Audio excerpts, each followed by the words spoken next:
Fact number 1. ప్రపంచంలో non veg country ఏదైనా ఉంది అంటే అది గ్రీన్లాండ్. ఎందుకంటే ఇక్కడ పంటలు పండవు. అందరూ మాంసం, చేపలు తింటూ ఉంటారు. Fact number 2. ఈ దేశ ఉష్ణోగ్రత 6 డిగ్రీలు ఉంటుంది. వేసవికాలంలో 4 డిగ్రీల ఉష్ణోగ్రత ఉంటుంది. Fact number 3. ఈ దేశంలో ట్రైన్స్ అనేవి ఉండవు. ఎందుకంటే ఇక్కడ భూమిపైన 80 నుంచి 90% మంచుతో కప్పబడి ఉంటుంది. ఐస్ స్కేటింగ్, పడవల ద్వారా జర్నీ చేయాల్సి ఉంటుంది. Fact number 4. ఈ దేశంలో 2003 నుంచి ప్రతి ఏటా మంచు కరిగిపోతూ వస్తుంది. Fact number 5. గ్రీన్లాండ్ దేశ జనాభా 57,000 మంది. ఈ దేశ కరెన్సీ డానిష్ క్రోన్ అంటారు. ఇది ఒక్కటి మన 12 రూపాయలతో సమానం. Fact number 7.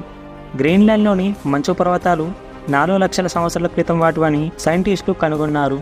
Fact number 8. ఇక్కడ ప్రజలు వైన్ ఎక్కువగా తాగుతూ ఉంటారు. ఎందుకంటే చలి నుంచి తప్పించుకోవడానికి తప్పకుండా తాగుతూ ఉంటారు. Fact number 9. దేశంలో కేవలం 2000 కార్స్ మాత్రమే ఉన్నాయి. అది